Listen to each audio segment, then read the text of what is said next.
नमस्कार दर्शक बंधु शुभ सकाल। आज हूँ 14 मई मास मंगलवार। चलतु जाना देश विदेशर किसी बचा बचा गुरुत्वपूर्ण खबर। जदि आपण मैंने पर्यटन वीडियो को लाइक करना वीडियो को लाइक कर चैनल को सब्सक्राइब कर कमेंट माध्यम जनातु आपण मैंने वीडियो क्यों जिलूर देखुं।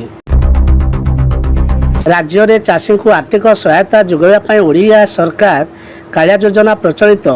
यही योजना अधीन राज्यर कृषक एवं कृषि श्रमिक परिवार पिलामानंकु उत्तम अध्ययन पर शिक्षा ऋण दि जाए।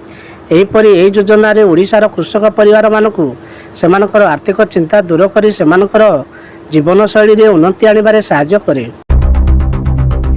मागणा राशन को नहीं आसिला खुशी खबर। स्थिर है तारीख। यही दिन मिल राशन चाउल सह गहम।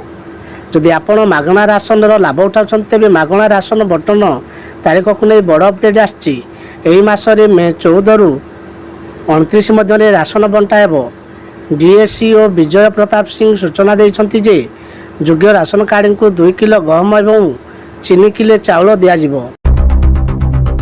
बिना सुदरे महिला को 10 लाख टंका देबे राज्य सरकार। जानतु केमिति पाइबे। उद्योगिता प्रोत्साहित करबा एवं महिला मानकु सस्त करिया पई ओडिशार मुख्यमंत्री नवीन पट्टनायक लोकसभा और ओडिशा विधानसभा निर्वाचन पूर्व मिशन शक्ति कार्यक्रम अधीन किछि परिवर्तन करथिले। एही पदक्षेप अनुसार स्वयं सहायक गोष्ठी सदस्य मानक कौन सुविधा बा सुध बिना 10 लाख टंका पर्यंत ऋण पाई पारिबे। आगामी 24 घंटे प्रबल वर्षा पाई 9 जिला को येलो वार्निंग जारी करिछि। राज्य में जारी रही कालबैशाखीर प्रभाव। विभिन्न स्थान में वर्षा फल कमी तापमात्रा। तातीर मिलूँ आश्वस्ति। आसंता 3-4 दिन जाए पागरे विशेष परिवर्तन होबार संभावना अच्छी।